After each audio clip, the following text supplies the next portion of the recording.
मंजिल पर जो न पहुंचे उसे रास्ता नहीं कहते, दो चार कदम चलने को चलना नहीं कहते। मंजिल पर जो न पहुंचे उसे रास्ता नहीं कहते, दो चार कदम चलने को चलना नहीं कहते। एक हम हैं जो गैरों को भी कह देते हैं अपना, और एक वो हैं अपने को भी अपना नहीं कहते, अपनों को भी अपना नहीं कहते। हाय प्यारे प्यारे बच्चों, मैं नमन गोस्वामी और आप देख रहे हैं उज्जवल क्लासेस। बेटा आज जो हम टॉपिक शुरू करने वाले हैं वो फीमेल रिप्रोडक्टिव सिस्टम के बारे में हम एक्सप्लेन करेंगे। तो पूरी उम्मीद है कि आपको ये वीडियो समझ में आएगी और वीडियो ये पसंद आएगी तो लाइक करिएगा, सब्सक्राइब करिएगा और कमेंट करिएगा और शेयर करना मत भूलिएगा। बच्चों तो सबसे पहले हम बात करते हैं फीमेल रिप्रोडक्टिव सिस्टम के बारे में।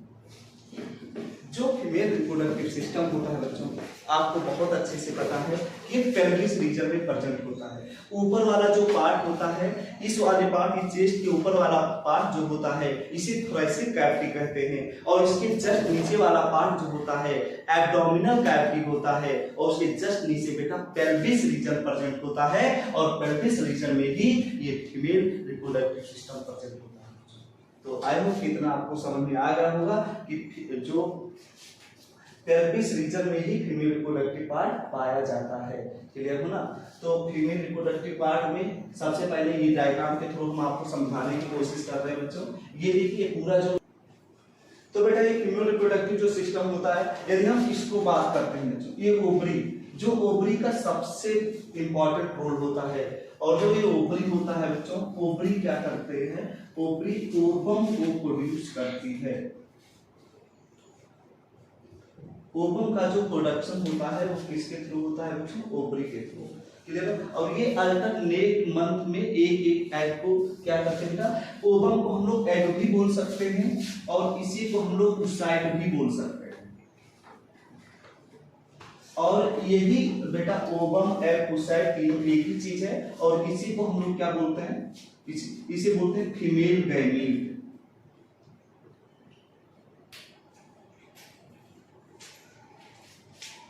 तो ये जो ओवम और एग और जो ओसाइट होता है तीनों एक ही काम होता है, चाहे हम उसे ओवम बोले, चाहे एग बोले, चाहे ओसाइट बोले, और इसी को हम लोग फीमेल गैमीट बोलते हैं। और ये इसका जो प्रोड्यूस करता है वो कौन करता है? ओवरी करता है। और ओवरी में जब इसका प्रोड्यूस हो जाता है तो ये जो स्ट्रक्चर बना हुआ है बेटा, ये देखिए इस पूरे स्ट्रक्चर को, ये पूरे के पार्ट को हम लोग क्या बोलते हैं? इसे बोलते हैं फैलोपियन ट्यूब। ये बेटा पूरे के पार्ट को हम लोग क्या बोलते हैं? फैलोपियन ट्यूब बोलते हैं। और फैलोपियन ट्यूब के तीन पार्ट होते हैं। फैलोपियन ट्यूब को शॉर्टकट में बेटा एफटीकेपी नाम से जानते हैं।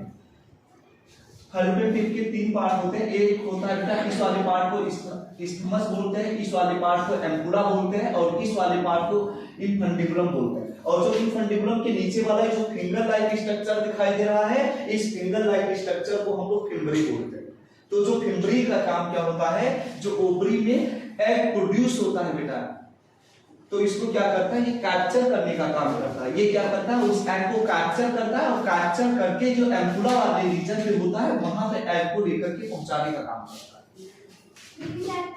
Good evening. तो ये जो ये फिम्बरी का काम समझ में आ गया होगा। आई होप कि ये फिम्बरी का काम क्या होता है? ये एग को क्या करता है? कैप्चरिंग करने में हेल्प करता है। और ये कहां पर लेकर के जाता है? एम्पुला वाले पार्ट में लेकर के जाता है। और एम्पुला वाले पार्ट में ही आपको पता है कि जब स्पर्म वहां पे पहुंचता है तो वहीं पर क्या होता है? फर्टिलाइजेशन होता है। तो फर्टिलाइजेशन का जो एक प्लेस होता है वो बेटा फैलोपियन ट्यूब होता है। विशेष ध्यान रखिएगा, फर्टिलाइजेशन कहां होता है? फैलोपियन ट्यूब में होता है। क्लियर हो ना बेटा?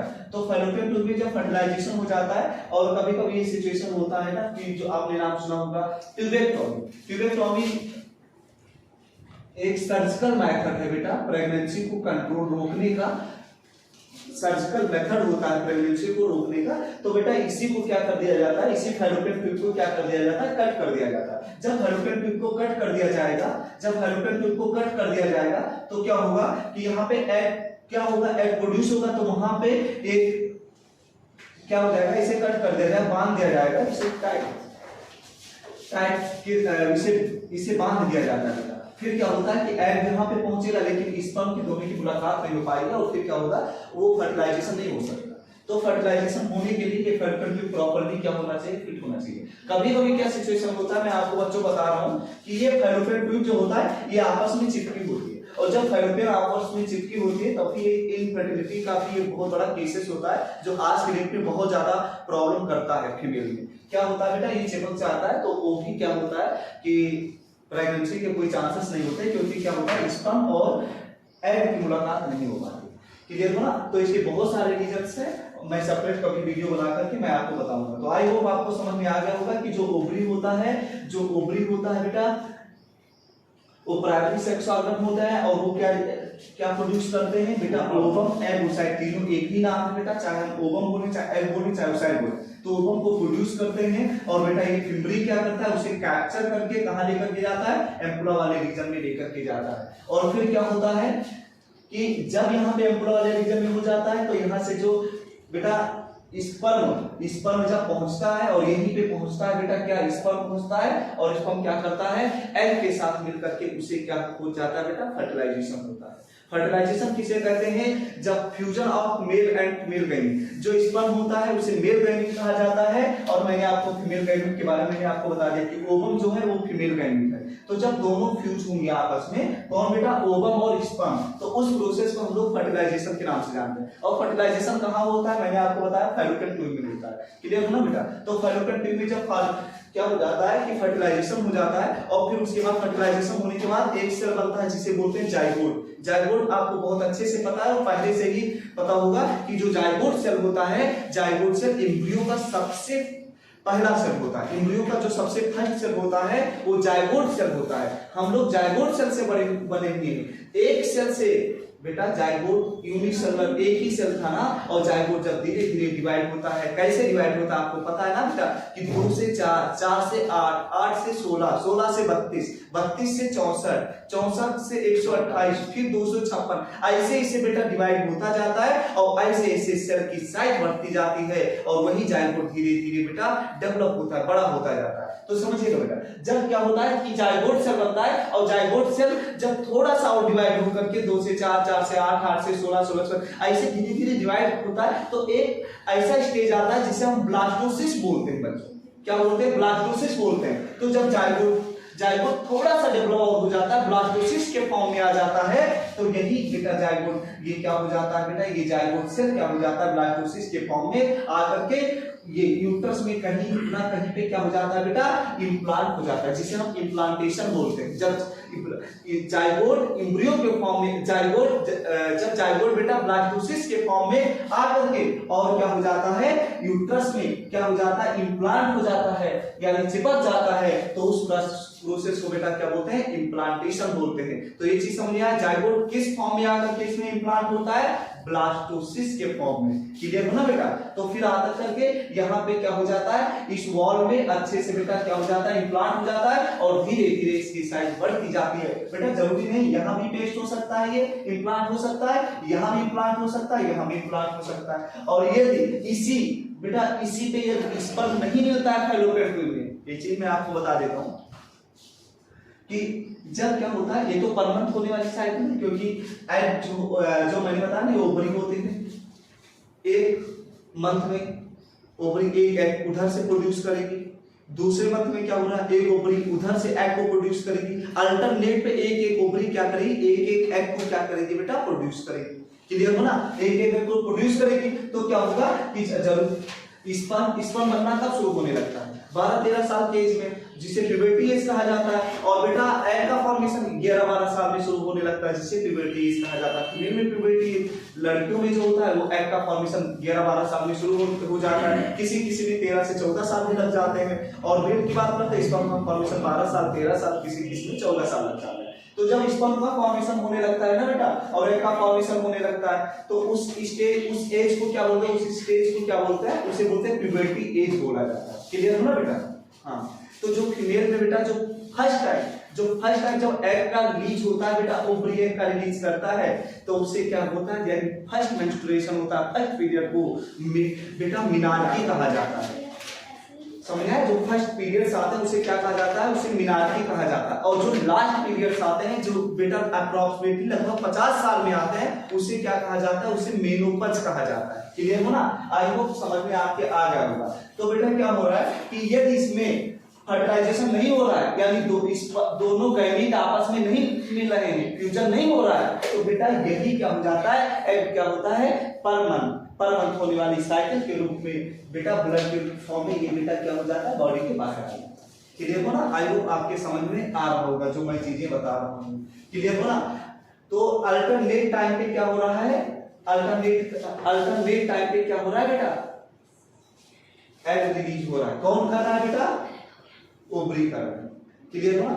अच्छा, और बेटा जो फॉर्मेशन ऑफ एग, जो एग का फॉर्मेशन होना, जो एग का फॉर्मेशन हो रहा है ना, उस प्रोसेस को बेटा क्या बोलते हैं, oogenesis बोला जाता है। क्या बोला जाता है, oogenesis बोला जाता है। तो उस प्रोसेस को बेटा, जब एग का फॉर्मेशन होने वाले प्रोसेस को क्या बोला जाता है, oogenesis बोला जाता है। क्लियर हो ना बेटा? और यदि हम बात करते हैं स्पर्म का फॉर्मेशन होने के प्रोसेस को क्या बोला जाता है, स्पर्मेटोजेनेसिस बोला जाता है। क्लियर होना? क्या बोला जाता है, स्पर्मेटोजेनेसिस बोला जाता है।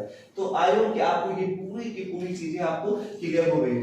तो यहाँ पर देखिएगा अच्छे से बेटा, यहाँ पे क्या हो जाता है, यदि यहाँ पे फर्टिलाइजेशन नहीं होता है तो एग क्या हो जाता है, वो क्या हो जाता है बेटा, धीरे धीरे यूट्रस के माध्यम से यूट्रस के वॉल में बेटा क्या हो जाती है, कुछ टिश्यूज की लेयर बच जाती है, उसके ब्लड के फॉर्म में ये क्या हो जाता है, परमनेंट होने वाली साइकिल में ये बेटा क्या हो जाता है, एग रिलीज होकर के बॉडी के बाहर आ जाता है। क्लियर हो ना?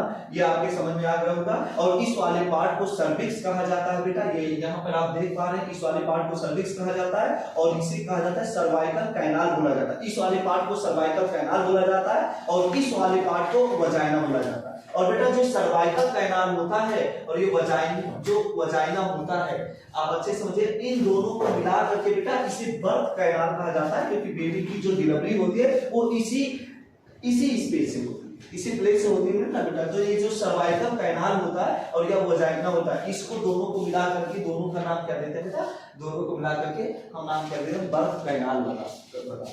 क्लियर हो ना? क्लियर हो ना? तो ये सारी चीजें आपके समझ में आ गई होगी आई होप। और जो ओवरी होता है बेटा, ये तो आपको बहुत अच्छे से पता है कि जो दो एस्ट्रॉइड हार्मोन्स को मेल क्या करता है बेटा, रिलीज करता है। और उस हार्मोन्स का नाम, एक का नाम होता है एस्ट्रोजन और प्रोजेस्टेरॉन। ये फीमेल हार्मोन्स होते हैं बेटा, फिर से रिपीट कर रहे हैं, एस्ट्रोजन एंड प्रोजेस्टेरॉन। ये दोनों क्या है, एक फीमेल हार्मोन्स है। क्लियर हो ना? आई होप आपके समझ में आ गया होगा। और ये पूरी के पूरी डायग्राम भी आपके समझ में आ गया ना। जो वॉल होता है बेटा, इसके 3 लेयर होती है, मैं आपको तीन बता रहा हूं, इंडोमेट्रियम, मायोमेट्रियम और पेरीमेट्रियम। 3 प्रकार जो यूट्रस की वॉल होती है, इसकी 3 लेयर होती है बेटा। मैंने आपको क्या बताया, इंडोमेट्रियम, मायोमेट्रियम और पेरीमेट्रियम। क्लियर हो ना? जो यूट्रस की जो वॉल होती है बेटा, वो 3 लेयर से मिलकर के बनी होती है। और बेटा जो ओवरी होता है, फिर से मैं बताया था आपको, ओवरी क्या करती है बेटा, प्रोड्यूस करती है। क्या करती है बेटा, एग को प्रोड्यूस करती है। फिमरी का मीन क्या होता है, ओवम को कलेक्शन करना, और कलेक्ट करके बेटा कहाँ पे लेकर के जाना, फैलोपियन ट्यूब को भी लेकर के जाना। फैलोपियन ट्यूब में क्या होता है, फर्टिलाइजेशन होता है। क्लियर हो ना? और फिर उसके बाद ये फर्टिलाइजेशन होता जब है, जब मेल और फीमेल के जो स्पर्म, मेल के जो स्पर्म होते हैं और फीमेल के जो ओवम होते हैं वो आपस में फ्यूज होते हैं। Fusion of male and female gamete, इस बार फर्टिलाइजेशन। और फर्टिलाइजेशन कहाँ होता है बच्चों, कहाँ होता है फर्टिलाइजेशन, फैलोपियन ट्यूब। क्लियर हो ना? इतनी चीजें आई होप आपके समझ में आ गई होंगी। अल्टरनेट एक महीने में क्या होता है, एक महीने में एक एग क्या करता है, स्पर्म को प्रोड्यूस करता है, और दूसरे मंथ में क्या करता है, दूसरा वाला ओवरी क्या करता है, वो एग को प्रोड्यूस करता है। क्लियर हो ना? पर मंथ ही अल्टरनेट टाइम पे, ये अल्टरनेट टाइम पे क्या होता रहता है, हर मंथ अलग अलग ओवरी एक एग को क्या करते रहती है बेटा, प्रोड्यूस करती रहती है। क्लियर हो ना बेटा? आयु की पूरी चीजें आपके समझ में आ गई होंगी। और इस मैंने बताया सर्वाइकल कैनाल और वजाइना, ये दो पार्ट होते हैं, इनको दोनों मिला करके बर्थ कैनाल कहा जाता है, क्योंकि डिलीवरी यही से बेटा क्या होती है। इसमें भी बहुत सारे रिलैक्सिन और ऑक्सीटोसिन नामक हार्मोन्स वगैरह होते हैं। एक बात बताएं बच्चों, ऑक्सीटोसिन जो हार्मोन्स होता है वो लव हार्मोन्स कहलाता है। क्लियर हो बेटा? जिसके अंदर ऑक्सीटोसिन ज्यादा भरा होता है हार्मोन्स, उनके अंदर लव करने की एबिलिटी ज्यादा होती है मम्मी और पापा से। क्लियर हो ना? समझ में आ गया? ओके, तो ये सारी चीजें आपके समझ में आ गया होगा, मुझे पूरा विश्वास है। और जो भी छूटा होगा आप कमेंट बॉक्स में लिखिएगा, और फिर हम नेक्स्ट वीडियो और जब हम बनाएंगे तो उसमें हम उसके बारे में बताने की कोशिश करेंगे। Okay everybody, thank you so much.